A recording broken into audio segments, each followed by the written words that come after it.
بسم اللہ الرحمن الرحیم۔ میں ہوں انور غازی اور آپ درس قرآن.com پر سیرت النبی سیریز دیکھ رہے ہیں۔ روزانہ ہم کسی نہ کسی اہم موضوع پر، سیرت کے گوشے پر اور نوجوانوں کے لیے جو مفید بات ہو وہ ہم کرتے ہیں۔ گزشتہ دنوں ہم نے ایک پروگرام کیا تھا، اس پر بہت سارے نوجوان طلباء اور طالبات کی طرف سے مطالبہ کیا گیا کہ بولنے اور لکھنے کا فن ہمیں کیسے آ سکتا ہے۔ دیکھیں، سب سے پہلے بات یہ یاد رکھیں کہ لکھنے اور بولنے کی بہت زیادہ اہمیت ہے۔ رسول اللہ صلی اللہ علیہ وسلم پر جو پہلی وحی نازل ہوئی تھی غار حرا میں، وہ سورہ علق کی 4 آیتیں تھیں۔ وہ کون سی تھی؟ بسم اللہ الرحمن الرحیم، اقرأ بسم ربک الذی خلق، خلق الانسان من علق، اقرأ وربک الاکرم الذی علم بالقلم۔ پڑھو اپنے پروردگار کا نام لے کر جس نے سب کو پیدا کیا، اس نے انسان کو جمے ہوئے خون سے پیدا کیا ہے۔ پڑھو اور تمہارا پروردگار سب سے زیادہ کرم کرنے والا ہے جس نے قلم سے تعلیم دی۔ علم بالقلم، علم اور قلم۔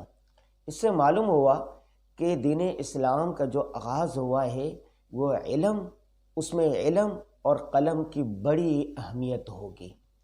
رسول اللہ صلی اللہ علیہ وسلم پر جب وحی نازل ہوتی تھی، رسول اللہ صلی اللہ علیہ وسلم اس کو دہراتے تھے، اس کو یاد کرتے تھے، پھر دار ارقم میں آ کر صحابہ کرام کو لکھوا دیتے تھے۔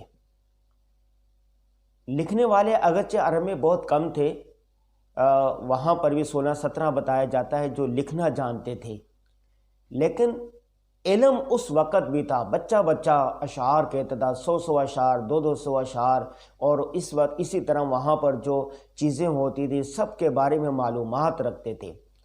علم، معلومات، انفارمیشن، نالج اس زمانے میں بھی تھا، لیکن لکھنے کا رواج نہیں تھا۔ قرآن پاک کی جو پہلی 4 آیات نازل ہوئے اس میں علم بالقلم، لکھنے کی بڑی اہمیت دی گئی۔ چنانچہ رسول اللہ صلی اللہ علیہ وسلم لکھواتے تھے۔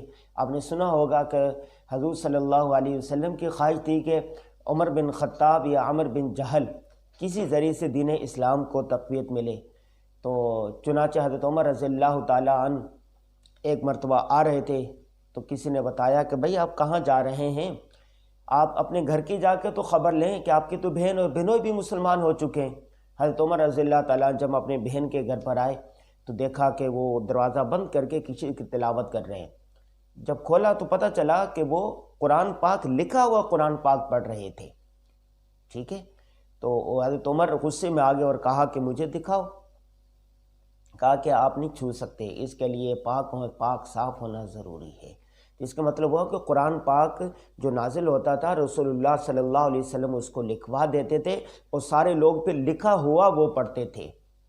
میں چونکہ ریسرچ کا شوقین طالب علم ہوں، 580 لوگ ایسے ہیں جنہوں نے زندگی میں ایک کتاب لکھی، لیکن ان کو دنیا سے گئے ہوئے 1 صدی ہوگی، 2 صدیاں ہو گئی، 10 صدیاں ہو گئی، 20 صدیاں ہو گئیں، لیکن ان کا لکھا ہوا جو تھا ایک کتاب، وہ ایک کتاب کی وجہ سے، لکھی ہوئی ایک چیز کی وجہ سے لوگوں کے دلوں پر راج کر رہے ہیں۔ انسان ویسے تو اظہار معافی ضمیر کے کئی طریقے ہیں، 4-5 مختلف طریقے ہیں، لیکن جو 2 بڑے بڑے طریقے ہیں وہ ہے بولنے کے ذریعے سے اظہار معافی ضمیر کریں یا لکھنے کے ذریعے۔ چنانچہ دونوں چیزوں کا ذکر یہاں پر ہے۔ علم بالقلم کا ذکر سورہ علق میں ہے اور سورہ رحمان میں ہے علمہ البیان، بات کر کے اپنی بات کے ذریعے سے اظہار معافی ضمیر کرنا۔ آج کا جو دور چل رہا ہے یہ بولنے کا اور لکھنے کا دور ہے۔ ہر اہل علم کو، ہر اہل فن کو بولنا اور لکھنا لازمی آنا چاہیے۔ ہم مسلمان ہیں، ہمیں حکم دیا گیا ہے کہ بلغوا عنی ولو آیا، اور تمہارے پاس خیر کی، بہتری کی کوئی ایک بات بھی ہے تو وہ آگے پہنچا دو، اپنے پاس رکھو نہیں۔ علم پھیلانے سے بڑھتا ہے۔ چنانچہ علم کس طرح آگے پھیلائیں گے، خیر کی بات کس طرح آگے پھیلائیں گے، یہ بہت سارے طلبہ نے سوال کیا ہے۔ تو اس کے دو ہی ذریعے ہیں کہ آپ بولنے والے بنیں، آپ لکھنے والے بنیں۔ آپ کے پاس خیر کی، امت کی بھلائی کی، عالم اسلام کی بھلائی کے لیے، مسلمانوں کی خیر خواہی کے لیے جو بات ہے، جو پیغام ہے، اس کو لکھ کر آگے پہنچا دیں یا بول کر آگے پہنچا دیں، زبان کے ذریعے سے، بیان کے ذریعے سے آگے پہنچا دیں۔ کہ بہت سارے طلباء و طالبات یہ سوال کرتے ہیں کہ ہمیں کیسے لکھنا آئے گا؟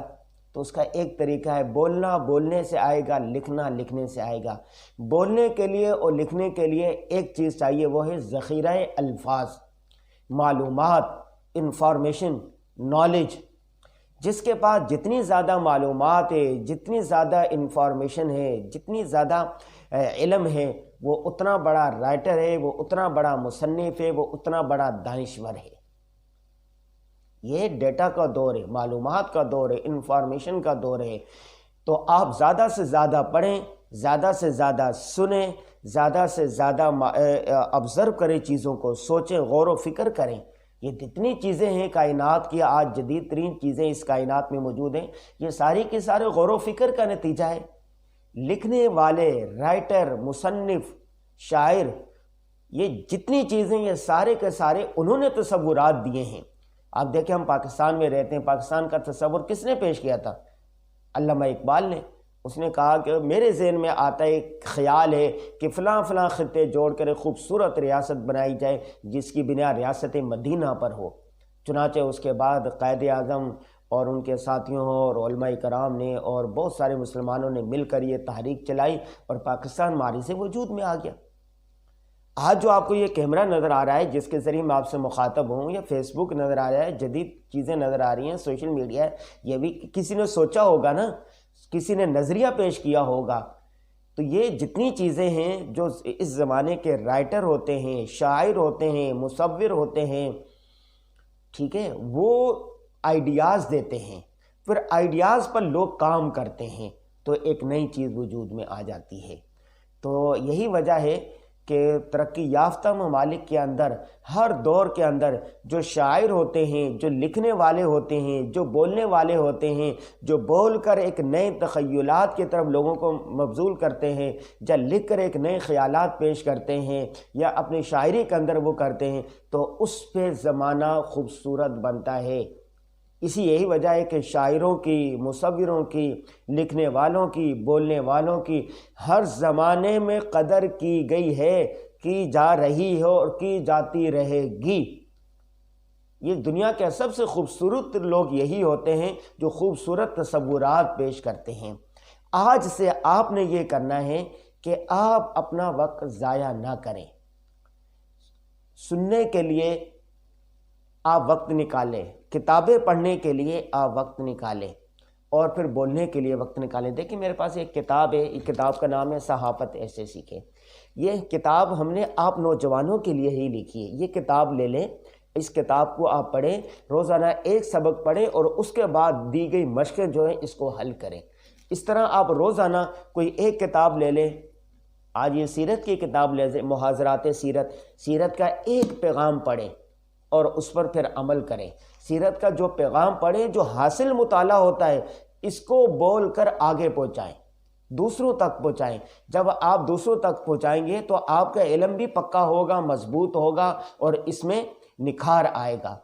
تو آج جو ہم نے بات کی ہے، اس کا حاصل یہ ہوا کہ نوجوان طلبہ اور طالبات، ہر اہل علم اور اہل فن بولنے اور لکھنے والا بنے۔ ہمیں حکم دیا گیا ہے کہ تمہارے پاس اگر خیر کی کوئی بات ہے کہ اپنے پاس نہ رکھو، آپ عمل کرو اور دوسروں تک پہنچا دو۔ اور دو بڑے ذریعے ہیں اپنی بات آگے پہنچانے کے، ایک لکھ کر اور دوسرا بول کر۔ لکھنے کی، بولنے کی ہر زمانے میں اہمیت ہے، رہی ہے، اور آئندہ بھی ہوگی۔ تو اس لیے آپ نے بولنے اور لکھنے والا بن جانا ہے۔ وہ شخص بھی ظالم ہے جو ظلم دیکھتا ہے، ظلم سہتا ہے، لیکن بولتا نہیں ہے، لکھتا نہیں ہے، آواز نہیں اٹھاتا۔ آپ نے ظلم کے خلاف آواز اٹھانی ہے، آپ نے نیکی پھیلانے کے لیے آواز پھیلانی ہے۔ آج کے اس پروگرام کا یہی پیغام ہے۔ اگر آپ میں سے کوئی ایک بھی بولنے والا بن گیا، کوئی ایک بھی لکھنے والا بن گیا، تو انشاءاللہ میں یہ سمجھوں گا میرا پیغام آگے تک پہنچ گیا اور آج کے اس لیکچر کا، اس موضوع کا حق ادا ہو گیا۔ تو آپ نے بولنا ہے، آپ نے لکھنا ہے، آپ نے پڑھنا ہے، اپنا قیمتی وقت آپ نے ضائع نہیں کرنا۔